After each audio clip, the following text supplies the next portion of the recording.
Do sonho à conquista, há muita vida real pelo caminho. A jornada até a aprovação não é fácil. Entre trabalho, estudos e compromissos diários, o tempo parece nunca ser o suficiente. Sem falar no medo de não dar conta ou na ansiedade de por onde começar. Mas uma coisa é certa: o que impulsiona todo mundo a seguir em frente é o sonho, o desejo de construir uma carreira sólida, de conquistar estabilidade, de abrir as portas para uma nova etapa na vida. No CEISC, sabemos que sonhar é o ponto de partida, mas é o aprendizado, o planejamento e a estratégia que transformam o sonho em realidade. Por isso, ensinamos as pessoas a aprender, de verdade. Somos especialistas nisso. Nosso jeito de ensinar vai além do conteúdo técnico. Aqui, a gente entende o seu ritmo, suas dúvidas e sua realidade. Preparamos você não só para passar nas provas, mas para enfrentar os desafios de uma carreira inteira. Porque no final, o verdadeiro sucesso é mais do que passar em um exame, é transformar o seu futuro. Cada vez que essa transformação acontece, temos a certeza de que o nosso sonho também se tornou realidade.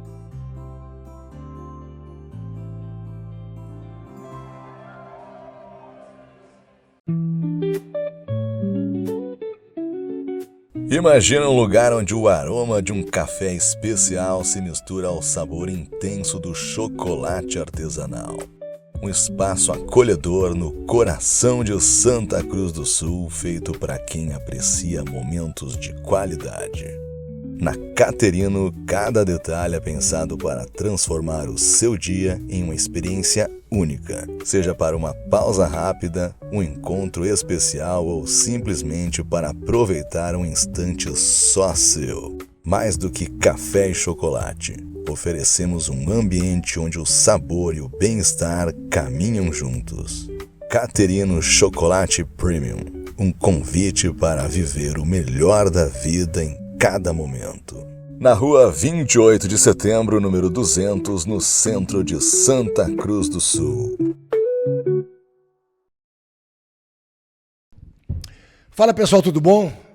Mais um podcast, esse último da temporada 2025-2026 do Papo de Basquete. Esse um pouco diferenciado hoje, com convidado especial e tudo mais. Iremos falar sobre o projeto, né, que já tem aí 5 anos do União Corinthians, esse ano CEISC União Corinthians. A gente tem uma performance que nós iremos realizar, eu vou explicar depois. Antes, vou à apresentação dos nossos convidados. Primeiro, aqui, o garoto prodígio que está do meu lado aqui, é da dupla dinâmica. Bem-vindo mais uma vez, Jamie Friedrich. Eu tô mais casual agora, né? Terminou a temporada, o Corinthians está de férias, eu também entrei em férias. Pois é, né? Nesse momento da gravação. Aproveitando teus dias, né? Aproveitando bastante. Boas férias, mas hoje vamos trabalhar. Hoje eu, inclusive, nesse período, acompanhando bastante o basquete, né, Cruxem? Mas não deixando também de fazer uma avaliação do que foi o União Corinthians na última temporada. Hoje, infelizmente, nós estouramos a banca, nós fomos ter que buscar 4 patrocinadores para trazer o convidado. Aliás, falando em patrocinadores, um abraço forte ao professor Nidal, do CEISC, e ao meu querido amigo Adriano Ferrugem, lá do Chocolates Caterino, os nossos patrocinadores. Bem-vindo, Guilherme. Obrigado, Cruxem, Jaime. Uma alegria estar aqui com vocês. Falar de basquete é sempre bom. Sempre bom. A nossa dinâmica será diferente. Nós elencamos 12 perguntas e nós iremos fazer um sorteio, né, para ver quem vai fazer as perguntas. Lógico, eu, como sou o mais velho, vou ter o número 1. Deixamos o número 2 para o nosso Jaime e o número 3 para o nosso convidado, Guilherme Teichmann. A gente vai fazer 12 perguntas e nessas perguntas a pessoa que for sorteada vai responder e os outros 2 poderão dar algum pitaco sem demorar muito, porque senão a gente vai sair daqui amanhã de manhã. Vamos começar? Vambora? Vamos lá. Então vamos lá, primeira pergunta. Puxa aí. Qualquer um. Qual é o número? Número 1. Sou eu mesmo. Então a pergunta para mim, que vai aparecer na tela, você vai acompanhar, a Pamela vai começar para você. Dando start das perguntas, opine sobre a montagem da equipe, característica dos atletas, média de idade, DNA de defesa, entre outros. Bom, a gente não pode esquecer que essa equipe foi montada pelo Rodrigo da Silva, junto com o Diego, mas já com o aval do assistente técnico, que também estava aí. Eu não sei se ele estava desde o começo da montagem da equipe. Mas ele deve ter tido... O Léo Iriarte, ele chegou já com a equipe em Santa Cruz, né, Cruxem? Mas chegou já depois que a equipe já estava montada. Né? Exatamente. Então, na realidade, eu sempre falei isso, Jaime, que está de prova, o Guilherme, que esse time foi montado, parece com uma exigência muito forte da parte de fora em relação a time mais cascudo, time mais experiente. A temporada passada faltou isso. Se a gente tivesse alguém mais experiente no jogo, a gente poderia ter passado pelo Corinthians, naquele jogo dentro de casa, pipipi, papapá. Na minha concepção, exageraram. Trouxeram muito jogador com uma idade avançada, escolheram jogadores que não têm no seu DNA o tesão de defesa, né? Infelizmente, não. Né? E jogadores que, parece que aceitavam tudo aquilo em relação à defesa, muita individualidade no ataque. Já no começo da temporada falava, esse time individualmente é forte quando joga coletivo. Individualmente vai se matar sozinho se jogar para cada um para si. Então parece que nesse contexto todo, né, exageraram na média de idade dos jogadores. A gente vê que, vamos supor, dá o final aí dos últimos jogos, né, o Gui Deodato marcou o Barnes, junto com o Baralli e junto com o Negrete. O termo que eu usei foi esquartejaram o Barnes, porque ele não conseguiu sair da defesa. Então, acho que foi exagerado demais, acho que não foi comedido uma média, né? E acho que isso pesou muito para a montagem desse time. Quer começar, Teichmann? Vamos lá. Eu concordo contigo. Acho que esse pensamento do ano passado de que faltou experiência pode ser real. Eu não acho que é tanto. Acho que um pouco sim, mas não foi o problema em si do ano passado. E para mim o maior problema desse ano foi a questão 4 estrangeiros pontuadores. 4 estrangeiros com a mesma característica. Talvez o Devon Scott, por ser a cereja do bolo, ele seja um cara um pouco mais completo. Mas os outros, ponto. Exato. Não tem grupo, não tem liga, é difícil. E aí, Isaac, Góes, que eram os caras que eram para ser a cola do negócio ali, o Isaac machucou no início, depois voltou e machucou agora no final. O André começou bem, aí ficou naquela inconstância, machucou, depois voltou, no final voltou a ficar bem, entregou o que a gente sabe o que ele tinha. Então, assim, a montagem, ela foi errada na questão dos americanos, na minha visão. Eu acho que, 2 pontuadores, 2 caras de grupo. Ou 2 pontuadores, 1 de grupo e uma terceira para tu segurar na manga. Então, assim, são coisas que podia ter sido pensado melhor. E essa teoria da experiência, eu acho que não foi uma leitura correta. E eu acho que o time pode ter sido usado esse termo na montagem, mas eu acho que a gente passou o ano inteiro e não viu um time experiente. Exatamente. Em quadro. Até pela falta do Góes de não ter participado tanto, que eu acho que ele era um cara chave nesse grupo. O Hatch, a gente sabe o que esperar dele. A gente sabia da questão física, né? Da questão de ponto, da questão... Tudo isso a gente sabia, estava na conta. Né? E o Hatch nunca foi um cara também de pensar o jogo, de entender além, leitura, ajudar os companheiros. Ele sempre foi muito craque, muito bom, mas ele sempre fez o trabalho dele. Essa questão de grupo, de ajudar, de participar, ele sempre teve uma... Até onde eu joguei, até onde eu vi, ele não tinha tanto essa participação de grupo como a gente vê o Alex, que é um cara que está o tempo inteiro falando, gesticulando, lendo o jogo, pensando, liderança. Então, isso vem junto com a experiência, a liderança. Então, isso também não tinha. Então, são pontos chaves, eu não vou me estender mais, mas é mais ou menos por aí. Não, mas é exatamente esse papel de liderança que faltou na última temporada, né, Guilherme? Eu acho que a gente comentou bastante, aqui a gente falou também, Cruxem, que faltava essa questão de experiência, mas entrando nesse papel de liderança que faltava para o time do União Corinthians. Tinha jogadores experientes, sim, né, Guilherme? Tinha jogadores com alguns anos de experiência no Novo Basquete Brasil, apesar de jovens. Não, o próprio Johnny Machuca. O Johnny Machuca... Ele era para ser o líder do time. Ele era para ser o líder, mas eu acho que essa questão de... Ele tinha a experiência, mas talvez não conseguiu pegar o papel de liderança para o grupo. Também machucou, também não estava bem fisicamente. Exatamente, né? Então, para essa temporada, eu acho que foi levado ao pé da letra a questão da... Exagerada, parece. Da questão da experiência para o grupo. Mas assim, tu perdeu a química e passou do ponto, né? Sim. Na receita. Sim. Vamos lá para a pergunta número 2. É o número 3, que é o Jaime, que está aqui do meu lado. Essa é a pergunta... Não seguiu o Guilherme, o número 3? Eu segui o número 2? Nós vamos seguir o Guilherme, o número 3, o nosso convidado. Então tá bom. Sobre essa montagem, se existiu algum erro na escolha dos atletas, idade, desempenho, experiência de quem contratou, análise mais profunda dos escolhidos. Eu acho que isso já foi mais ou menos respondido na primeira também. Mas a gente comentou. pode agora ir mais detalhado. Mas ir mais detalhado, sim. Algo que o Guilherme também pontuou muito bem dessa questão dos atletas americanos todos com a mesma característica. O Devon Scott, ele é o cara que foi mais fora da curva por ter essa característica mais defensiva também, por ser esse jogador mais completo. Mas o time, principalmente quando foi dada as chaves pro Nate Barnes, nos momentos cruciais, virou uma faca de dois gumes. É algo que a gente descobriu, não descobriu, na verdade, porque já se tinha essa noção do atleta quando ele esteve em times que avançaram mais longe no playoff. O Barnes é um jogador que tem esse recurso individual muito importante, mas esse recurso individual para criar o jogo para ele. Não é criar o jogo para o time. Então o Barnes, quando foi pressionado, por exemplo, no momento do playoff, pelo Gui Deodato, pressionado pelo Negrete também na marcação, mas principalmente pelo Gui Deodato, e quando sofria dobra na marcação, o Barnes ele não tinha esse olhar do jogo dele para poder criar para os outros companheiros, para poder jogar fora da bola. Se ele não conseguisse definir, ele passava a bola, mas aí já passava com 7, 6 segundos de posse de bola, e aí era um Deus nos acuda. O Hollowell, ele até tinha certos momentos na temporada que ele mostrou que pode ser um jogador mais completo, principalmente na questão de criação na parte ofensiva, ser um jogador que consegue distribuir o jogo.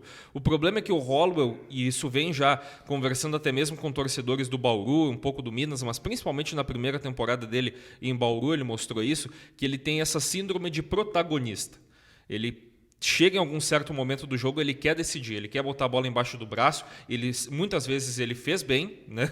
Aquela bola que ele carrega de costas até embaixo da cesta, conseguindo fazer um ganchinho, conseguindo cavar a falta, mas na maioria das vezes ele é um jogador que tem um baixo aproveitamento da linha dos 3 pontos, mas ele tem momentos que ele pensa que ele vai ser o Kevin Durant dentro de quadra. Exatamente. E aí acaba amassando o aro, e aí o jogador ele começa a querer sair dessa sina, de querer pontuar alguma vez para poder quebrar essa sequência ruim, só que o Hollowell não conseguia. E aí isso às vezes afundava bastante o time. Eu acho assim, a montagem. O Nate Barnes é um cara que a gente conhece, eu joguei muito contra ele, eu sei, e a gente entende o que ele tem de bom. E o problema de tu ter um armador com essa característica. Se tu tem um cara que depende muito de pontuar, que é o caso dele, do Gideon e do Hollowell, né? E ele, como armador, ele tem que ter a capacidade de botar o time para jogar, ele tem que conseguir fazer mais coisas. Além de, no final, ele não teve uma performance boa, ele cometeu muitos erros, ele perdeu bolas importantíssimas, e na hora... Então, assim, foi um cara que a gente já tinha o histórico de conhecer o que ele entrega e o que ele não entrega, e aí entra o entendimento da montagem. Tem um cara aqui que eu não posso ter só ponto. Eu preciso ter um cara que olha para o outro time, lê a defesa, entende o que está acontecendo do outro lado, para daí, eu vou chamar uma jogada porque eles estão trocando, eu vou botar a bola aqui, vai vir aqui, eles estão fazendo step, fica lá no canto, aí joga aqui, bota no pivô, a bola vai lá. Então, leitura coletiva. Nate Barnes é um americano e a maioria dos americanos são assim, difícil tu achar um cara que não seja assim americano, mas armador que só joga o seu jogo e depende muito do seu espaço, é complicado. A maioria dos times vinham e dobravam nele, porque sabiam que se deixar ele chutar ele vai botar, só que aí entra o outro problema. Né? Então a questão da montagem eu acho que foi muito em cima disso, para não estender muito. O Hollowell é um cara completo, é um cara que faz tudo, só que aí ele entra esse negócio do tesão.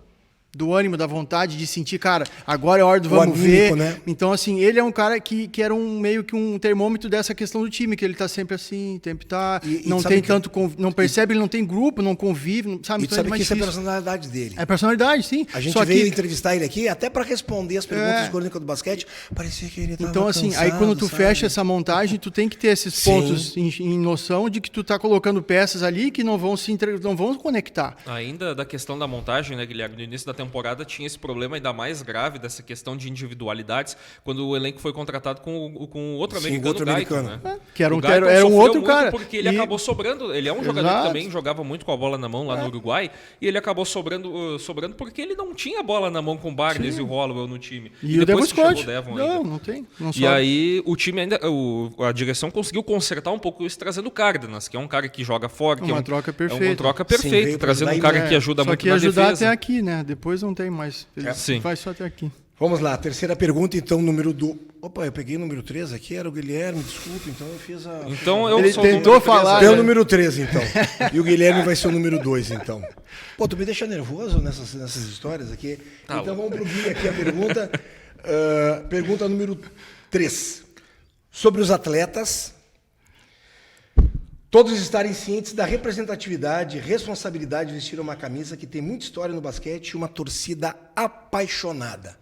Eu quero a tua opinião sobre isso. Eu acho assim, a gente já está no 5º ano, todos já sabem muito bem, conhecem muito bem o ambiente, sabem como as coisas funcionam aqui em Santa Cruz, como a torcida é apaixonada. Mas não te esquece que mudou seguidamente a terceira temporada que o time começa do zero, Guilherme. Não, isso sim, mas eu digo assim, quem joga conta sabe. Tu já teve aqui, tu já viu, sim, tu sabe. sim, então sim. assim, o entendimento de histórico completo, tudo, não, isso aí quando o cara vem aqui, e o Diego comenta aqui, apresenta e fala isso pros caras e tal, e eu acho que eventualmente sabe. Mas o entendimento de que o que tu representa, o que tu quer, tem que ser explicado, tem que ser mostrado, só que ao mesmo tempo, cara, ele está fazendo o trabalho dele, ele tem que ter o amor próprio e o próprio sentimento O tesão. de tu estar ali e fazer o teu melhor. Exato. Cara, o que me deixava muito frustrado nos jogos a gente joga contra um time muito bom, a gente está com a motivação aqui, aí tu pega um time fraco, tu te iguala. Falei, porra, cara, tu tá ali para fazer o teu trabalho, ou que se dane o trabalho, eu tô ali para jogar. Eu sou melhor que tu, cara. Exatamente. Eu vou te matar. Exato. Então, assim, esse sentimento não tem esse papo de, vou ganhar a hora que eu quero, blá, blá. Não, cara, eu tô aqui, eu vou fazer o meu melhor, eu vou te matar, tu não me marca, eu vou fazer todas as bolas. Então, assim, esse sentimento que faz falta e fez muita falta. Porque quando tu te iguala com o adversário, Tu cara... vai jogar lá embaixo. Sabe onde que me ficou claro isso, o Guilherme? E eu falei isso pro Jaime. Cara, a gente foi jogar contra Rio Claro lá em Rio Claro. Tinha sido mandado o técnico sérvio, croata, né? Tinha sido mandado embora. Assumiu quem? Pô, Rodrigo da Silva, que tinha sido técnico aqui. Cara, não é uma questão que eu acho que tem que... Pessoal, no meu quarto, 6 horas da tarde, todo mundo. Galera, cara, nós vamos jogar pelo nosso técnico. Nós vamos mostrar que a gente tem mais força, que a gente tem vontade. Cara, não precisa ser isso. Isso é simbiose. Isso é no vestiário. Cara, vamos matar eles, né? Não vamos deixar os caras matar a gente e tudo mais. E se não Qual ficou... é o recado que ficou dado, cara? Que a gente errou em ter mandado o Rodrigo da Silva embora. A gente que eu falo, a diretoria, o grupo. Porque os caras foram lá, jogaram 3 quartos na frente e no último quarto abaixaram as calças e o Rio Claro veio. E sabe onde é que ficou mais claro ainda, Cruxem? Aqui em Santa Cruz contra o Mogi. Também. Foram jogar contra o Dikembe, contra o Dwayne Johnson, que eram os 2 principais Bem jogadores colocado. da última temporada. Bem colocado. Para quem não viu contra Rio Claro, viu aqui em Santa Cruz. E eu acho que aí entra um problema, talvez, dessa mudança de todo o elenco todo ano, Cruxem. Porque só sobrou o Veríssimo, daquele cara que talvez poderia ter esse sentimento guardado de mostrar para os ex-companheiros ou para mostrar para o ex-treinador, sabe? Tanto é que contra o Mogi a gente viu o Veríssimo fazer 41 pontos. Exato. Tu falaste bem. Eu falei isso na cabine também, Guilherme. Mais ou menos eu usei esse teu termo, sabe? Cara, não dá pra gente jogar contra um time... Os times mais fracos lá de baixo. Vamos botar entre parênteses, né? O Mogi veio de um campeonato... Não veio de um NBB bom, cresceu agora no final... Matou 3-0, fez sinal do Campeonato Paulista. Cara, aí tava com 2 jogadores que jogaram aqui e foram os melhores jogadores que jogaram em quadra. Ninguém parece que diz, cara, eu vou te matar. Não, tu não vai passar por cima de mim. É essa mais ou menos que também fica mais ou menos notório isso para mim em relação a isso. Exato. Próxima pergunta, vamos sortear aqui. Então, teu número? Eu sou o número 13 agora. Tá, agora só para não pegar. Número 2. Então vai pro Gui. A próxima pergunta tá aqui, Guilherme. Opine sobre a troca de técnico. Momento sobre o técnico herdar atletas que não foi sua escolha, diagnóstico de troca de atletas, diversidade de jogadas de ataque e de defesa, entre outros. Bom, troca de técnico, bem cedo.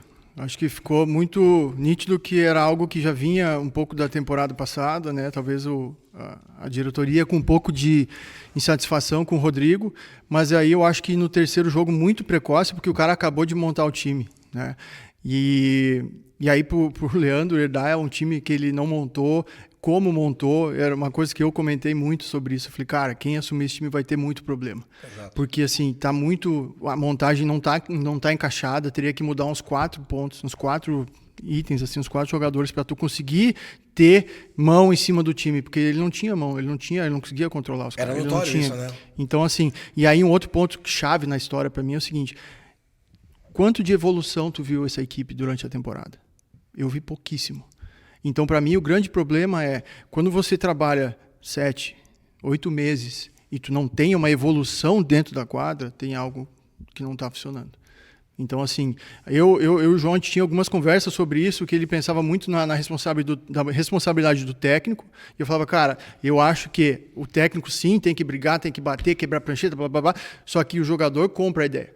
Se o jogador não comprar, cara, ele pode jogar a prancheta na cara do outro, pode fazer o que for, que o cara vai olhar para ele, vai rir e ainda vai, você tá ferrado, sabe? Então, começa pela vontade, pela entrega e pelo comprometimento do grupo dos jogadores. Para mim, tinha algumas características que eu via, eu acho que foi chave isso que tu falou. Realmente, ele herdou uma coisa, no entanto, ele conseguiu buscar um jogador que foi escolha dele. Baita encaixe, excelente, leitura perfeita. Mudou, inclusive o primeiro jogo que ele jogou foi lá em Caxias, nós ganhamos lá dentro, ele jogou um baita partidaço. Primeiro foi contra o Pato, na verdade. Isso. Mas depois em Caxias. Então, sabe, deu para ver isso, mas o que eu via, Guilherme, Jaime, e os nossos telespectadores, é que parecia que também ele repetia os mesmos erros, não digo erros, mas as mesmas características que o Rodrigo da Silva. O Jaime ia lá, metia uma bola de 3, vinha no ataque, dava um toco na defesa, ia no ataque, fazia uma ponte aérea, daqui a pouco leva para o banco, substituição. Um time completamente fora. E não foi um jogo. Foram vários jogos com vários atletas. Que o cara estava num time de ascensão e parece que, o cara tem que jogar 5 minutos primeiro quarto, vai para o banco, depois os 5 minutos outro. Cara, o basquete hoje em dia, ainda mais na limitação que a gente estava de jogadores, era aquilo que a gente tinha. O cara que estava bem, ele tinha que continuar. Me substitui agora que eu estou cansado, vem para o banco. Fiz 2 faltas, vem para o banco. E isso eu sentia muito em relação a isso. E essa questão tua de liderança também, para mim, ficou claro que muitas vezes faltava para ele, porque eu acho que ele não se impunha. Né? Eu não sei se estava gringos para um lado, brasileiros para o outro. Também tem a questão da barra da dificuldade da língua. Ser, mas eu acho que é uma barreira bem facinho de passar por ela, cara. Quem quer passa. Ainda mais os americanos, ele devia falar um inglesinho de basquete. Falava, então, assim, essa barreira existe, mas ela vai até aqui. Eu quero, tô afim, vamos fazer. Vamos lá. Vamos fazer isso aqui dar certo. Isso. Passa. A próxima pergunta, então, pergunta número 5. Número 1, sou eu. Então já continua a tua linha de raciocínio, eu acho que eu curti. Ele fala aqui, ainda sobre o técnico Leandro, a impressão que ele se impunha aos atletas nos momentos de dificuldade, barreira de língua, a sua primeira vez no basquete brasileiro. Cara, nós vamos ter que começar a parar os nossos comentários, que a gente está indo para o comentário e já está indo para outra pergunta. Vocês estão demais hoje. Eu acho, Gui, que tu tem razão. Tu já deve ter treinado com técnicos estrangeiros, eu também já treinei com técnico porto-riquenho, com técnico argentino. Cara, tem a barreira da língua que ela vai até o momento. A língua do basquete ela é universal. A gente sabe disso, ela é universal. Agora, o que eu quero entregar? Por exemplo, nós jogamos contra o Flamengo. Não foi contra o Flamengo. Foi contra o Corinthians. Nós jogamos contra o Corinthians aqui dentro de casa, e aí o Vitão abre lá para a linha lateral, nós marcando zona, recebe a bola, o fulano, o Holloway, com as 2 mãos baixas, ele pega e chuta a bola de 3. A gente vem para ataque, erra, vai para o segundo ataque, ele estava do lado direito, ele vem para o lado esquerdo. Na volta da defesa, quando se montou a defesa zona, o Holloway não caiu do lado de lá, caiu do lado de cá. Abre a bola de novo, rasga a linha para dentro, joga para fora, pega o Vitão, o Holloway a 2 metros dele, chuta a bola e cai. Aí o técnico pede um tempo, foi 2 bolas seguidas, o jogo estava a 5 pontos, foi para 11, porque eu quero bola inside, outside, porque isso, que aquilo, tudo mais. Aí no final ele joga a plancheta do chão assim, gata. Eu não quero mais triple, eu não quero mais ver triple. Não quero mais ver bola de 3 pontos. Cara, eu não quero mais ver bola de 3 pontos, Guilherme Teichmann. Eu não quero ver mais entrada Jaime Friedrich. Eu não quero mais ficar com a bola na mão muito tempo Alexandre Cruxem. Nome aos bois. Se tu não dá nome ao atleta que está lá, tomando esporro e tudo mais, ele vai pensar, cara, isso não é para mim. Tá jogando no ar aí, eu não vou pegar isso e tudo mais. Então, para mim, faltou muito disso pro técnico. Muito disso pro técnico.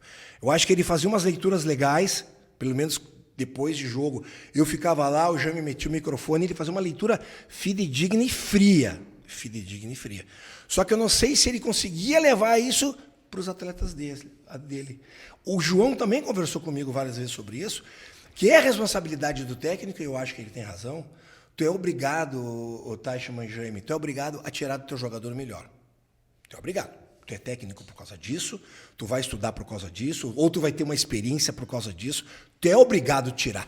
Se é na base do esporro, é na base do esporro. O Rolando só funcionava na base do esporro aqui. Já tomava ali um esporro, da Vidal dava 2 tocos, 3 cravadas e tudo mais. Os outros tinham que vir acariciar. Um cristal hoje, meu filho, vai jogar. O cara entrava que parecia que ia morder o mundo.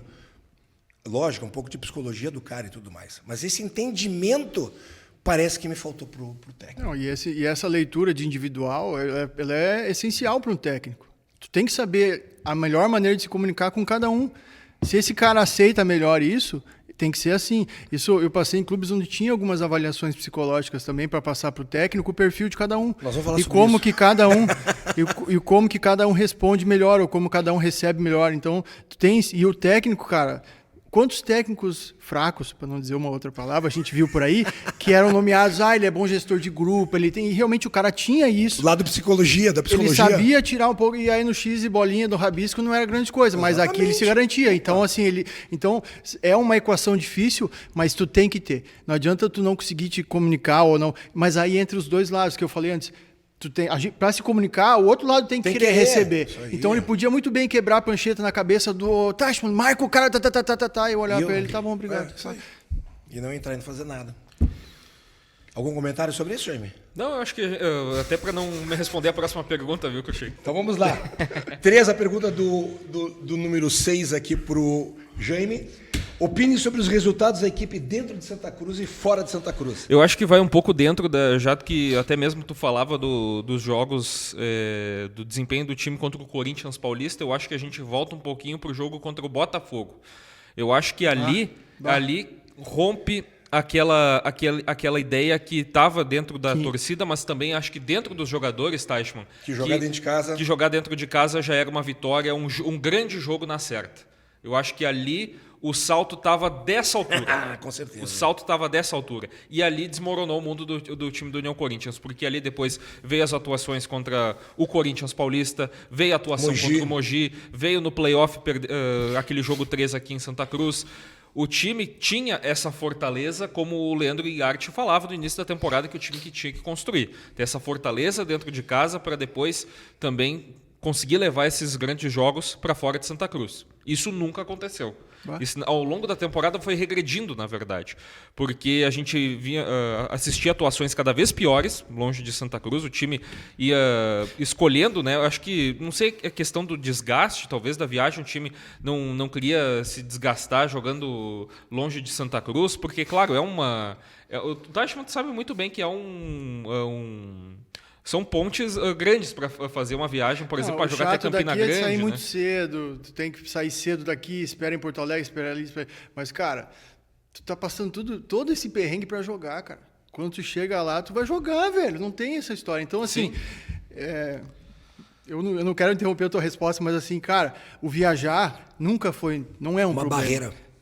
De novo, talvez tu canse um pouco antes, talvez tal, mas não é um problema. Para mim, a gente começou o ano muito mal fora. A gente tomou uns 3 pau do Pinheiros, paulistano. Qual foi aquela viagem? Franca. Que, assim, eles jogaram a toalha, cara. O último quarto, os caras jogaram a toalha, não queria nem saber, tomando 30, 40 e tal. E aí depois deu uma melhorada e aí depois foi embora. E aqui, é exatamente isso que tu falou. Os caras entraram contra o Botafogo achando que assim, ó. E outra, o primeiro jogo lá no Rio, eles deram um pau no Botafogo. Exatamente. Porque o Botafogo tava sem ninguém. Quebrado. E aí, quando o time tava aqui, eu falei, cara, é outro time, cara. Cara, o Abner não tava, o pivô reserva jogou bem. O Scheuer, eu acho que o Scheuer ainda não tava, ou já tava? Já tava. Mas era outro. Não tinha o Scott Machado. Os dois Scott, né? O Luiz irmão Machado também. Isso. Mas, cara, e aí assim, entra nesse negócio. Entrou com salto alto, vamos ganhar a hora que quer. Eu usei sempre, não desde o início, né? Mas eu usei, né, lá pela 4ª, 5ª rodada, o termo montanha-russa para esse time. Exato. Sabe? Então, tu não sabia o que tu podia esperar desse time. O pessoal na rede social falava, galera, vai ter que conseguir o patrocínio melhor ano que vem para levar 5.000 pessoas junto nos jogos de fora, brincando, né? Vamos ter que deslocar o poliesportivos, que é lá. ficou uma característica muito forte em relação a isso. Até meio irônico que a melhor atuação fora de casa foi contra o Caxias, Exato. onde tinha bastante gente aqui de Santa Cruz. Exatamente, que foi um ou dois ônibus para Caxias do Sul. Mas, sim, ela foi quebrada contra o Botafogo. Porque, na realidade, entrou a característica de Canu e disse, cara, a gente socou esse time lá, vamos socar de novo aqui dentro e não vai ter vez. Antes E tu já jogou, tu já cansou de jogar jogo assim, Taichman? Não, aqui, tu no acha início, que tu vai ganhar? depois e tu não ganha mais. Não ganha busca Não mais. ganha mais. Depois que o time ganha personalidade, Exato. fica mais difícil. O cara. aro fica pequeno, É. tu joga e não cai. Mas o próprio jogo aqui contra o Osasco, nós escapamos também. Eles não souberam fechar o jogo. Nós escapamos. O cara, aquela lateral nas costas, um do Jogou outro. nas costas então, americanas. Exato. O Então, Enuven assim, que quase se jogou no chão. exato. Então, assim, já estava por madura essa derrota aí. Continuamos então, vamos lá. Número 2, continuou o Guilherme. A pergunta é a pergunta número 7. Ela fala assim, sobre as dificuldades das jogadas de ataque. Equipe previsível, qual a principal dificuldade de atacar, individualidade, aproveitamento. Eu adorei essa pergunta, cara. Isso é o que eu mais gosto de basquete. Coletivo. Seja bem-vindo. Coletivo, entendimento de grupo, leitura de defesa, característica de cada um, direcionamento técnico, jogada específica. Então, assim, desde ensinar a rotação ofensiva sem bola, desde ensinar a leitura do que a defesa está fazendo, desde quais são os pontos fracos da defesa, e aí eu vou usar a jogada específica, e aí eu vou usar a rotação. Então, assim, é um leque de opções que o treinador tem que ter, que os jogadores têm que ter, porque isso demora para o jogador pegar essa leitura, esse entendimento. Os caras falam do Jokic, né? Falam muito dele, e eu gostava muito e gosto pra caralho do jeito que ele joga, porque ele sabe o que a defesa está fazendo, ele sabe o que eles vão jogar, e aí ele sabe de onde vai vir a ajuda, e ele sabe o cara. Então tem vídeo, ele fala, cara, fica aqui. Aqui não te mexe, só espera. Ele fora da aí fica quadra, aqui, né? fica aqui, não te mexe. Aí tem um pique, vem aqui, vem ajuda, ele faz assim, a bola vai ali, o cara pega. Porque o cara já antevê as coisas. E é isso que eu estava falando do armador, é isso. O armador é o ponto-chave que tem que ter. Tem time que fazem isso na quadra. E aí eles vão se ajudando. Nunca vai ter ciclo. Sempre tem um ou outro que é mais devagar. Mas aí esse devagar tu fala, cara, fica aqui, não te mexe, fica aqui, sabe? Então, assim, isso é uma coisa que e aí devolve trabalho, precisa de entendimento, precisa do técnico que realmente põe esses pontos na quadra, põe os caras para trabalhar isso, entender isso, e aí tem o direcionamento. Aí pega o scout.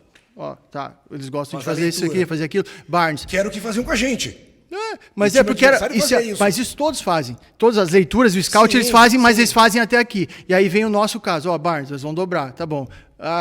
Quem que é o nosso melhor chutador? Fica aqui nas costas. Vai jogar o pique. Se ele vier ajuda, Joga a amigão, bola lá. pega e chute livre. Se não vier ajuda, tu vai fazer a bandeja. Se vier outra... Então, assim, é as leituras que você vai fazendo e vai tomando. Claro que não é algo simples e fácil de ser feito e se aprender. Treino. Mas aí eu te falei, 8 meses, cara. Exato. 8 meses, 7 meses. Então, assim, entendimento, progressão, melhorar. Então, essa questão de entendimento tático, aí entra um pouco a questão do técnico, Pra de fazer, direcionar, exato. de botar, de martelar, até entrar. Tu sabe, Taichman, eu sempre falo isso no comentário que eu tô lá, porque na realidade a gente tem que fazer comentários lúdicos para as pessoas poderem entender o que está acontecendo.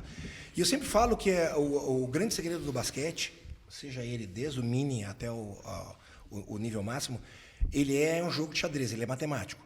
Tu tem que colocar mais jogadores teus de ataque em locais onde que tem menos jogadores de defesa.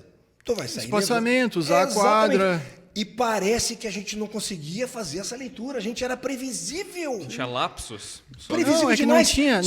não tinha essa distribuição, Eu não tinha falava- essa leitura. Exato, eu falava pro Leão lá em cima, dá uma olhada no nosso ataque, dá uma olhada quando a bola Um em cima do chega. outro. Cara, chegava a bola na mão do Barnes, ele quicando, e o Devon Scott tentando fazer os piques, os outros 3 jogadores completamente parados. O time fica previsível. Eu vou marcar o Jaime, eu vou dar 2 passos para dentro para ajudar o meu cara no Barnes.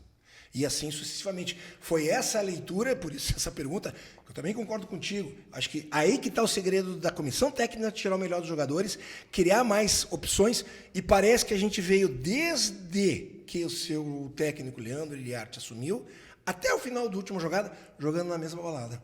Na mesma balada. Não, a gente, como eu disse, a gente viu lapsos. Por questão assim, de os jogadores eles terem a experiência dentro de quadra, acham os caminhos. Em alguns momentos a gente viu eles sendo coletivos dentro de quadra. Mas e quando era coletivo, o time era bom. Crescia. O time conseguia achar bons espaços dentro de quadra. Só que o problema é que não era o padrão do time. Exato. Não era o padrão não do era o time. padrão. Não vinha, e isso não vinha do comando técnico. Não Também.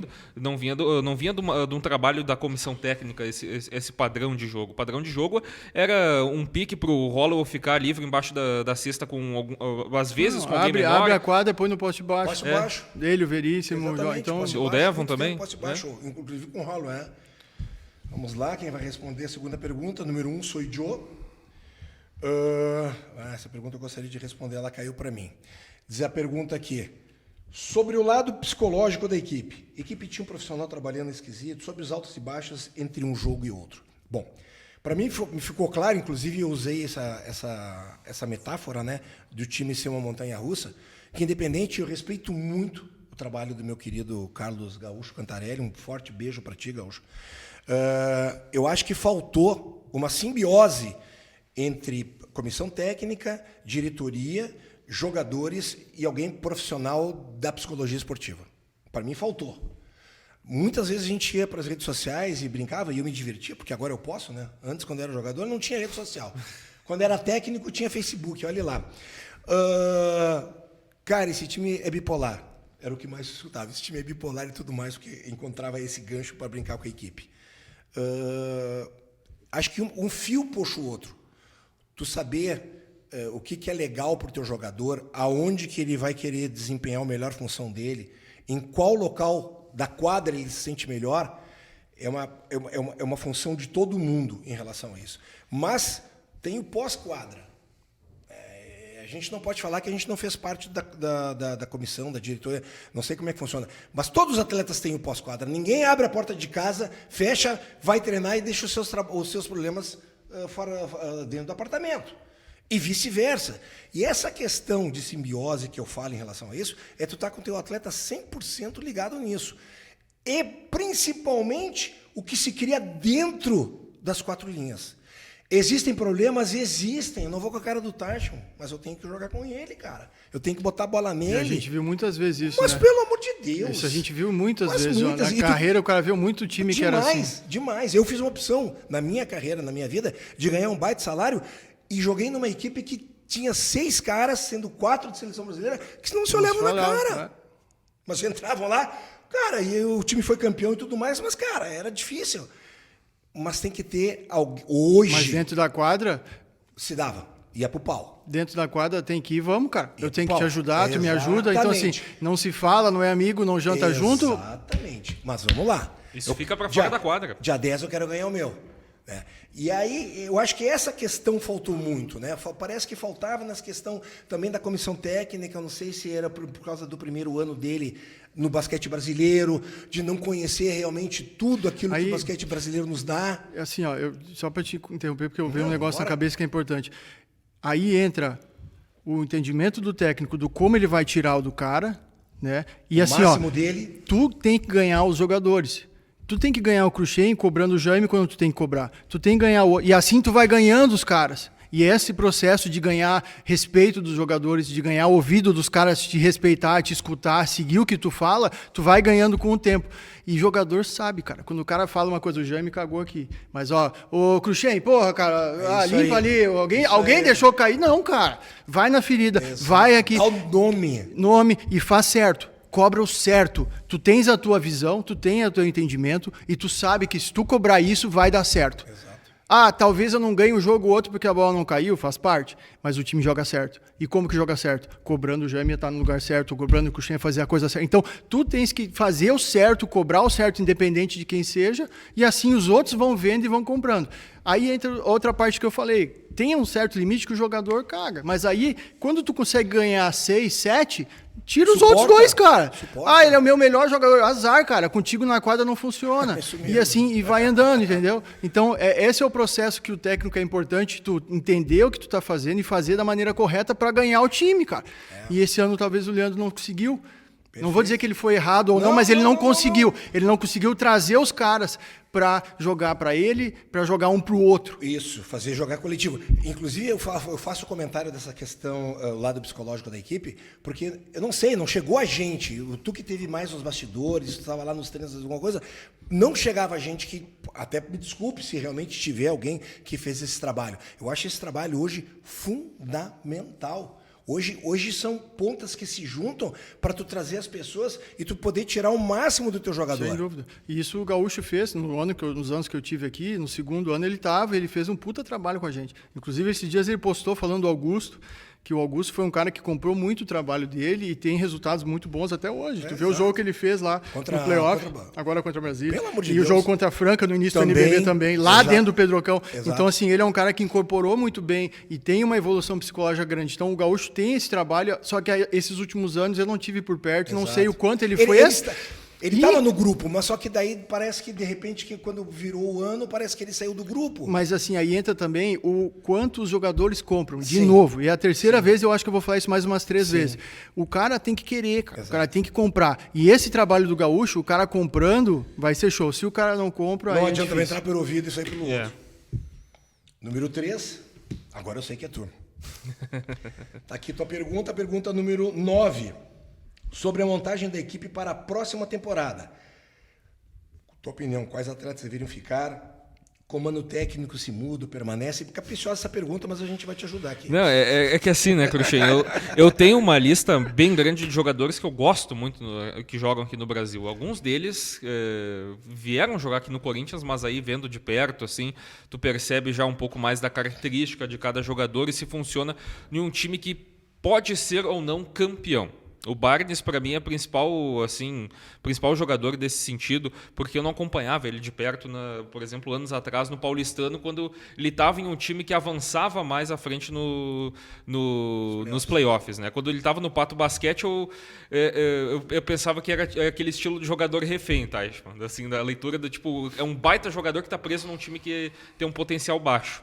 Mas aí tu vê ele é um jogador que acho que não... Ou talvez é um jogador que tem que ser montado em um time montado para ele, né? Um time que é montado para ele, e eu acho que era muito disso no Pato Basquete, mas aí é um time que não vai muito longe no campeonato. E então eu acho que começa a montagem do time na próxima temporada com um armador assim que faz essa grande leitura dentro de quadra, que bota o time embaixo do braço, um jogador no estilo... Olha, sonhando alto, um Elinho da vida, né? Sou chonado, que nem os Viana. Ou como um jogador que me encantou muito, não só nessa temporada, mas nas últimas, a evolução do Mateuzinho no Botafogo. É um baita de um jogador também que tem esse potencial para ser um jogador no estilo do Elinho, de fazer essa visão, ou coordenar um ataque, fazer essa atuação como um maestro na armação. Ou um Coelho do Unifacisa, ia muito bem no São Paulo também. São armadores com essa característica, sabe? Que eles vão botar a bola embaixo do braço, eles são jogadores que vão ser importantes no momento decisivo da partida, mas são caras que vão conseguir jogar pro grupo também. São jogadores que também entregam muito bem na parte defensiva, e eu acho que aí começa a montagem do time. Jogadores que podem ficar para a próxima temporada. Eu acho que o Veríssimo é um cara que se criou muita identificação aqui em Santa Cruz do Sul. Ele é um cara importante assim para um grupo, tem um jogador que tem essa entrega defensiva. Eu acho que ele está evoluindo cada vez mais na parte ofensiva. Tem um problema no seu arremesso, sim, isso é óbvio. Nessa temporada ele até foi pior no aproveitamento dele, tanto em arremesso de 3 quanto do lance livre. O Devon Scott, eu acho que seria válido a questão de um esforço para manter ele. O salário dele é muito alto, a gente sabe disso, mas ter um pivô da qualidade dele, ter esse bom jogo de costas. O Devon ele incrementou desde a última passagem dele pelo Brasil. Essa é a primeira passagem que ele tem um arremesso de 3 pontos também. Claro, naquela, né, uma partida ele faz 2 de 5, outras ele fica de 0 de 5, né? Mas ele tem esse arremesso que pode ser desenvolvido. E ele é um cara que não é tão velho também. O Devon tem nos seus 32 anos, assim, ele está ainda num físico muito bom também para a carreira, mas em questão assim de montagem de elenco, eu fico com medo de fazer aquela faxina total de novo. Eu tenho medo. Honestamente, eu faria. Mas eu acho que fica bem complicado mesmo quando tu começa do zero, porque tu pode ter esse resultado que nem a gente teve esse ano, né? Cara, para não começar do zero, tu tem que ter algo que funcionou e deu certo. Que deu certo, né? Hoje a gente não tem isso, então eu acho mais complicado com isso. Não, eu por essa viela, eu acho que poucos jogadores tiveram um reconhecimento de poder ter feito alguma coisa que funcionou, né? O Veríssimo é um, o David Scott é outro, E Eu acho aí- que o Cárdenas também é um cara que funcionou bem. Não sei, acho que de repente veio por causa do técnico, não sei se contra o técnico jogaria. É um jogador, eu não sei o custo-benefício dele. Eu sei que tem outros jogadores custo-benefício estão sendo horríveis na sua apresentação, mas depois é uma faxina geral. É uma faxina geral. Assim, Inclusive na parte técnica, sabe? Nada pessoal e tudo mais, eu estou falando para grupo. Eu acho que teria que ver essa evolução, sabe? O que nós vamos começar? Pá, o Teichmann sai $20 mil. Cara, eu não vou pagar $20 mil. Vou pagar $10 mil por o Jaime, mas eu vou pegar os outros $10 mil e vou trazer o técnico fulano de tal. E vou tentar. Eu sei que é difícil o cara vir para cá. Sim, tem isso também, né? É muito difícil. Sim. Antigamente tinha essa questão de vir para cá, porque quem ligava para o cara para dizer, olha, o diretor vai te procurar era o Ari Vidal. Sim. Aí já, Já quebra um monte de problema, sim. Tu entende? Então hoje é outra coisa que o diretor Diego diz que ele briga muito contra, né? 12 meses e 10 meses, né? Sim, sem dúvida. Isso é um pesa. baita problema, claro. Isso pesa. Então, Mas- sabe, a gente sabe que nós estamos falando, nós estamos comentando e a gente está dando muita opinião. Na mesa, sentado, bebendo água aqui, é tudo fácil. Muito fácil. É muito fácil. Mas Eu acho assim, ó, primeira parte, montagem. O que tu quer da equipe? Antes de falar em nomes, o que tu precisa? Eu quero uma equipe que defenda pra caralho, eu quero uma equipe que jogue junto, eu quero uma equipe que tenha leitura, ou eu quero o máximo de pontos que eu consiga juntar, eu quero um monte de cara bom. O que tu quer? E aí, a partir daí, tu direciona. Cara, eu quero um time que jogue firme, eu quero um time jovem, eu quero um time experiente, eu quero lá, mas tu toma a tua decisão com embasamento e com convicção do que tu está fazendo é o certo, e aí tu pega as melhores peças que tu consegue nessa direção. Porque aí tu tem, olha, eu vou trazer, junto com o técnico, eu quero um time que vai jogar assim. Aqui em Santa Cruz, cara, se tu tem um time que tem 5, 6 caras que marcam, pá, e tem 2 caras de ponto, e o resto que consegue chutar, sabe? É uma equação difícil, não é fácil. Mas você montando direcionado com esse caminho, assim, cara, antes de tu pensar no nome A, B ou C, tu tem que entender no grupo, no direcionamento, no que tu vai querer desse time. E aí, depois disso, o técnico. O time vai ser assim. E aí o cara tem que seguir nessa linha, cobrar os caras jogar certo. Então, toda essa montagem passa pelos níveis. Vou contratar um técnico que tem essa visão, que vai jogar desse jeito, que sabe o que a gente quer, que sabe o que a torcida quer, que sabe o que o time precisa. Beleza. Aí tu começa a montar o time dessa forma. Os americanos é o último que tu contrata. Primeiro tu tenta os melhores brasileiros que tu conseguir, e aí os americanos tu vai completando. E outra coisa que eu penso muito, cara, eu não gastaria o meu maior salário no meu cincão. Sim. Eu gasto no meu armador. Exatamente, número 1. No 1, no 2, quem vai tocar o piano, não quem vai carregar. Exatamente. Não que o cincão hoje em dia não vá tocar, mas basicamente ele vai tocar. O Pinheiros é um puta de um exemplo, cara. O time dos caras é assim, ó, o Sloan, aí agora o filho, o Pacheco, lá o irmão do... Isso. Então, assim, e ele é novo, mas assim, tu percebe que a montagem, e eu conversei com o Galvani sobre isso há um tempo atrás, e a montagem do time é assim, quem vai tocar, quem vai fazer, quem vai ler, e aí os outros entram pela característica, eu preciso de um cara que marca, então tu completa com essas características direcionado no planejamento inicial, cara. Perfeito. Então a montagem é essa, não é, eu vou trazer o Cruxem porque ele tem uma camisa azul, ou outra porque aquilo ali, tudo tem que fazer um sentido e tem que estar no mesmo caminho, cara. E aí, quando isso está no caminho, chega na hora do vamos ver, cara, a tua característica é fazer isso, tu tá aqui por causa disso. E vai se encaixar. E vai se encaixar. Exato. Então, essa é a leitura da montagem que dá certo. Quando ela nasce com um propósito e tu vai juntando as peças nesse sentido, cara. Vamos para a nossa última rodada, então, para fechar as 12 perguntas aqui. O negócio está muito bom. Número 3, Jaime aqui do lado. Gostaria eu de responder essa pergunta, mas fica aqui para ti. Mas eu vou falar também sobre diretoria. Eu acho que eu vou deixar, eu vou falar um pouquinho e o Cruxem vai responder a maior parte da pergunta. Viu, Está proposta de trabalhar com mais profissionais fora das 4 linhas do clube, o clube ter essa diretriz, trazer pessoas com experiência para agregar ao projeto. Cara, eu acho que tu foi muito feliz no teu comentário nas redes sociais, o último depois do jogo contra o Flamengo no jogo 4, Cruxem. Quem estava gravando? Eu estava. Ah, bora, obrigado. Bem enquadrado o vídeo. Mas, Cruxem, eu concordo muito quando tu fala nessa questão de o clube, ele para mim não é mais um projeto, Teichmann. Ele tem que ser tratado como um clube, tem que ser tratado como um time que tem as suas ambições dentro do campeonato, que tem a sua torcida forte por trás empurrando, e tem que ter uma diretoria na altura da grandeza do clube.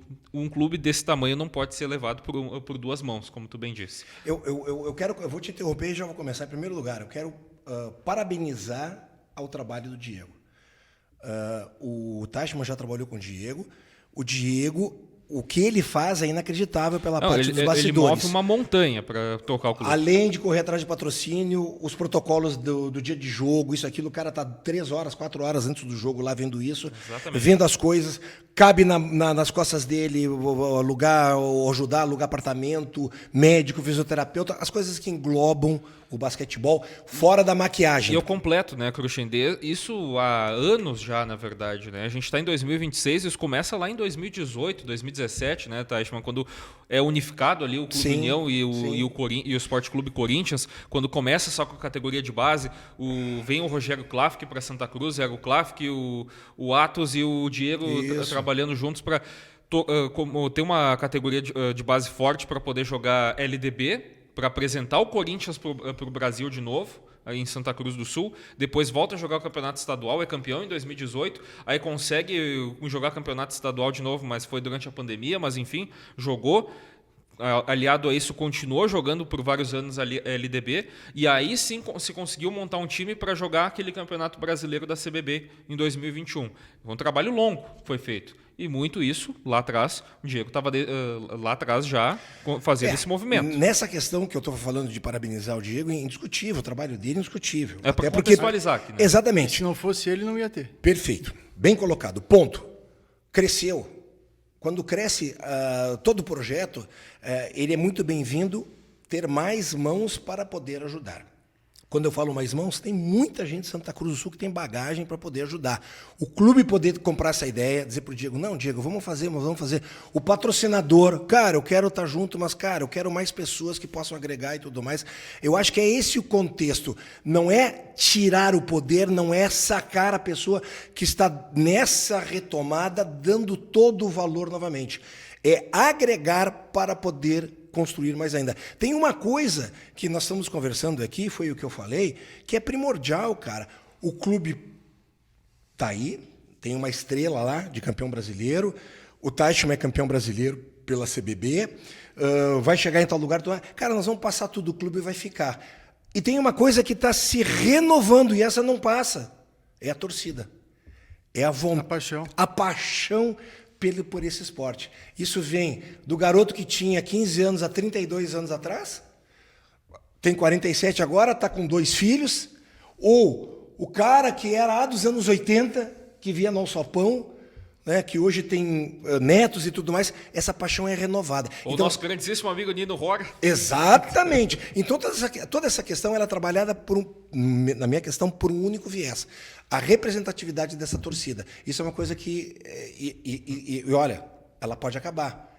Porque daqui a pouco o Diego se enfeze e tudo mais, não quer mais e não tem projeto para continuar. A gente passou uma lacuna aí de 20 e poucos anos. Sim.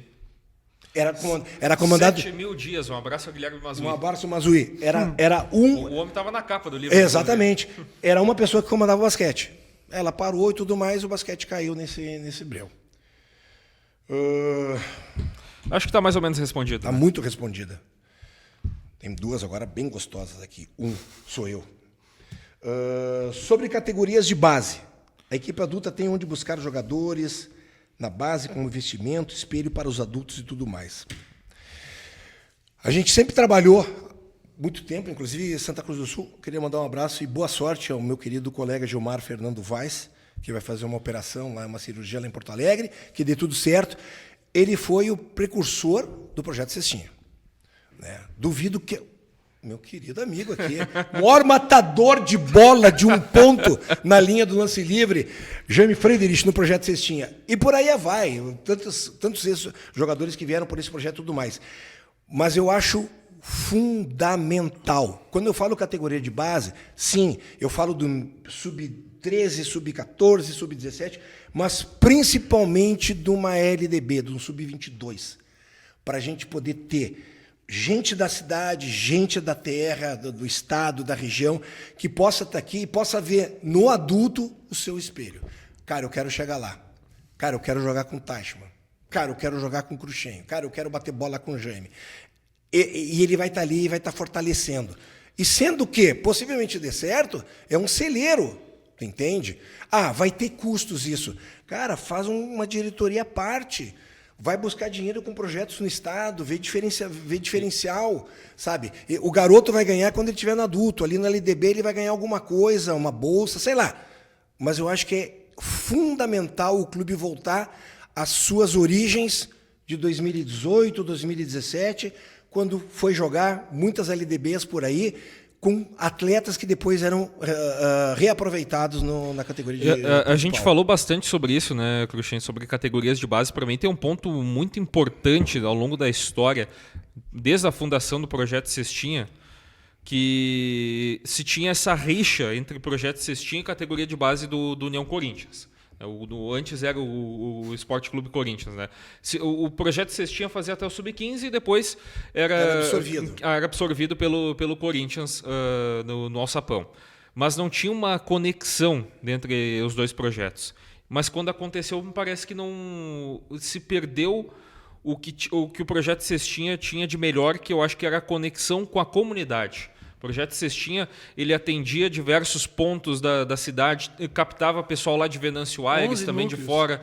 11 núcleos, né, Taichman? 11 núcleos. Cara. E eu acho que isso se perdeu quando foi... crianças. Isso se perdeu quando foi unificado. Eu não sei se foi quando unificado, em que momento, mas isso realmente... Aí, a questão da base ela é difícil, porque assim, tu falando em LDB, cara, os caras no Pinheiros, no Paulistano, eles ganham dinheiro firme já. Já então na é LDB. difícil Sim. trazer. É. Fala muito assim de, eu queria trazer um time de LDB com 3, 4 caras para usar no adulto, que no papel é lindo. Cara, para te trazer esses caras é difícil. Tem e tem que ir atrás. Aí entra um outro trabalho difícil de tu cavocar, de tu procurar, de tu ir atrás. Scout. E conversar, e viajar, e estar em São Paulo, e ver os outros guri, estar no Rio, tu tá, sabe, no meio, conhecendo as pessoas para realmente buscar caras que estão precisando, tem uns guri que estão nos Estados Unidos, que estão querendo voltar, então tem que fuçar, tem que ter muito espaço e tempo para ir atrás disso. Eu pego um grande exemplo disso, Taichman, de questão de scout. A gente pega hoje um dos principais pivôs do Brasil, é o Vini Silva, revelado pelo Minas. O cara é do Pará, Cruxem. O Minas buscou ele lá do Pará. Eu acho que nem é de Belém, é de uma cidade no interior do estado do Pará. Ele foi buscado de lá para treinar no Minas, porque o Minas viu o potencial no cara. E como é que funcionou isso? O trabalho de scout. Alguém fez isso aí. Alguém que o fez. Minas tem muitos contatos e coisa aqui, os guri muitos saíram daqui para ir para lá, então assim, tu competir com Minas, com Pinheiros, Paulistano é difícil, cara. Então assim, onde é que tu consegue mexer? Vamos mexer lá no 14, no 15, vamos reforçar aqui, vamos criar elo com os guri, quem que é os guri bom daqui que estão fora? A gente tem alguns nomes, eu não vou mencionar um ou outro, porque eu vou esquecer de alguém, sim, mas tranquilamente, se a gente parar para olhar, deve ter uns 4, 5 nomes de guri daqui que estão fora e que poderiam voltar para jogar. Pra ti, né? Então, assim, tem que ter esse entendimento de qual é o material humano que a gente tem aqui, quem que a gente poderia trazer. Cara, tu quer vir? Eu provavelmente não iria voltar, mas, sabe? Então, assim, tu tem que ter, e começa por aí. Então, cara, é um trabalho difícil e requer muito tempo de pesquisa, de entendimento, e aí volta naquele outro papo. Qual que é o propósito? Exato. O que eu quero desse time? Eu vou montar um time para usar no adulto? Tá bom, eu não vou montar na semana que começa a LDB, tem que montar uns 2 meses antes. Os guris têm que treinar, já tem que estar com o técnico que vai ser o técnico do adulto, porque já vai iniciar o treinamento, já vai montar. Então tu mantém. Então quando chegar os caras que estão no adulto, eles vão conseguir vir e treinar, porque já tem 7 guri aqui que já estão treinando, já estão bem, e guri, sabe? Então assim, é todo um planejamento macro que tem que ser feito, onde as coisas, quando chega a hora, tu já está pronto. Quando chega a hora, tu já está pronto. E assim tu vai indo. A base, cara, a gente fala muito sobre a base daqui, qual que é o intuito da base? Até o 14, 15, talvez um pouco antes, é fomentação, é diversão, é aprender base, fundamento, Daqui para frente, aí já está informação. Aí tu já está um pouquinho mais firme, aí tu já traz um ou outro guri da região para reforçar o time, para melhorar. Então, assim, é a construção toda. Só que tem que ser uma unidade. Tem que ser uma coisa bem próxima, profissional, base, é uma coisa que tem que estar bem conectado.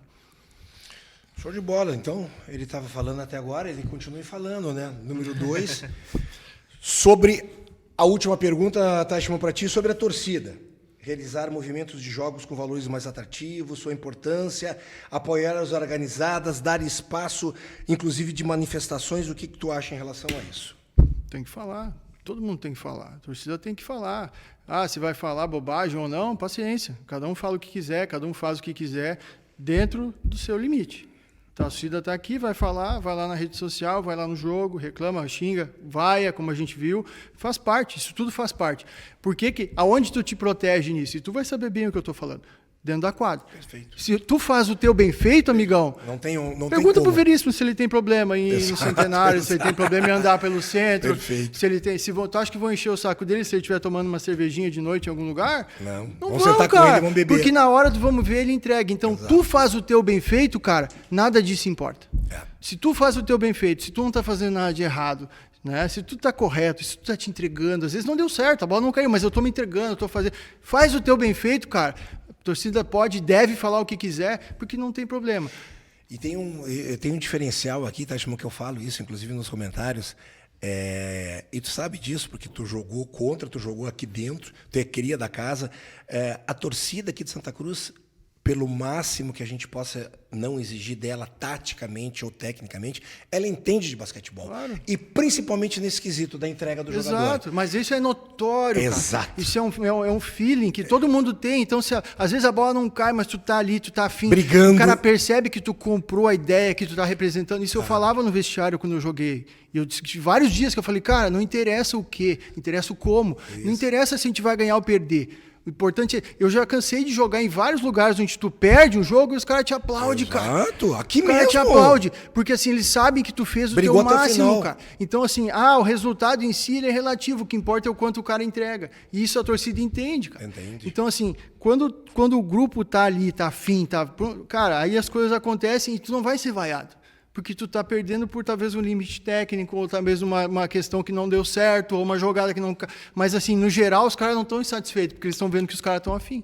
Então, a torcida, velho, é o melhor bem que a gente tem aqui. Opa! Porque, cara, o que traz patrocínio, o que traz mídia, o que traz isso aqui é a torcida. Exato. Sem isso, cara, é muito difícil fazer basquete. Eu joguei em lugares pequenos, onde não tinha, é muito mais difícil tu fazer e trazer. Então, por isso que os técnicos que eu conheço, ou que eu converso, eles falam assim, cara, aqui é um lugar que, se montar um time bem montado, um time aguerrido, um time firme, é muito difícil ganhar aqui. Vocês jogaram um ano aqui que não perderam um jogo, cara. Entendeu? Isso era um time bom e tal, mas, cara, com um time aguerrido, que briga, que luta, que marca, que realmente dá dificuldade pro outro time. Cara, o aro aqui fecha, velho. Fecha. O ginásio é grande, a torcida não sei o quê, então tu nota isso, tu percebe que os caras que metem bola, às vezes fica meio frio, então assim, perde, sabe? O último jogo do Caio aqui eu vi isso, o terceiro não estava, o segundo estava, ele botou, aí ele ficou muito tempo fora no terceiro quarto e errou, então assim, tu percebe que, sabe? Exato. Então aqui é um ambiente que com a torcida, com um time aguerrido, firme, é muito difícil ganhar aqui. Jaime? Eu acho que é bem por aí mesmo, né, Cruxinha? A gente pode contar nos dedos os jogadores aqui do Brasil, que no NBB, que podem jogar contra um clima hostil assim, né, Tati? Aliás, tu entrevistou vários jogadores aqui em Santa Cruz do Sul. Todos falam da torcida. Todos falam como é difícil jogar aqui em Santa Cruz do Sul. São poucos lugares que tem essa torcida. São poucos lugares que tem esse ambiente. Mesmo tu for, Flamengo era assim há muito tempo atrás, agora perdeu. O futebol subiu, o basquete caiu. Exato. Franca mas no momento decisivo, durante o campeonato é pouco. Tem gente que vai, mas não é a mesma coisa do que jogos decisivos, porque agora está num momento muito bom. Rio Claro, agora que voltou, tem também. Então, se tu for pegar para ver, Bauru cara, também tem um pouco. Então assim, são 5, 6 lugares assim. Bom, gente, foi um prazer. Guilherme, foi um prazer te receber aqui com a gente. Prazer foi meu, vou ter que ser 2 episódios, né? Exatamente. O tempo vai ficar... Rachar para fazer em 2 episódios. Jaime, obrigado pela parceria. Um prazer e até a próxima temporada, né? Próxima temporada estaremos todos juntos. Mais uma vez agradecendo aos nossos patrocinadores, um abraço ao professor Nidal do CEISC, ao Adriano Ferrugem de Chocolates Caterino. Chocolates Caterino, agora que eu me lembrei. Nós temos aqui, então, vamos dar um mimo ao Guilherme Teichmann. Guilherme, por favor, sirva-se aí um chocolatezinho. Para você... agora e um para depois. É lógico. Eu vou... Não, tem que pegar mais um para a Pamela. Tá bom. Senão a Pamela fica brava com a gente. Galera, foi um prazer enorme estar com vocês essa temporada. Tomara que a gente suba de patamar também para a próxima temporada, que esteja aqui fazendo esse mesmo papel de informar, trazer informações com gente que gosta de basquete, principalmente que entende de basquete. As redes sociais, a gente estará divulgando esse podcast no YouTube Papo de Basquete. Um forte abraço. Do sonho à conquista, há muita vida real pelo caminho. A jornada até a aprovação não é fácil. Entre trabalho, estudos e compromissos diários, o tempo parece nunca ser suficiente. Sem falar no medo de não dar conta ou na ansiedade de por onde começar. Mas uma coisa é certa: o que impulsiona todo mundo a seguir em frente é o sonho, o desejo de construir uma carreira sólida, de conquistar estabilidade, de abrir as portas para uma nova etapa na vida. No CEISC, sabemos que sonhar é o ponto de partida, mas é o aprendizado, o planejamento e a estratégia que transformam o sonho em realidade. Por isso, ensinamos as pessoas a aprender, de verdade. Somos especialistas nisso. Nosso jeito de ensinar vai além do conteúdo técnico. Aqui, a gente entende o seu ritmo, suas dúvidas e sua realidade. Preparamos você não só para passar nas provas, mas para enfrentar os desafios de uma carreira inteira. Porque no final, o verdadeiro sucesso é mais do que passar em um exame, é transformar o seu futuro. Cada vez que essa transformação acontece, temos a certeza de que o nosso sonho também se tornou realidade.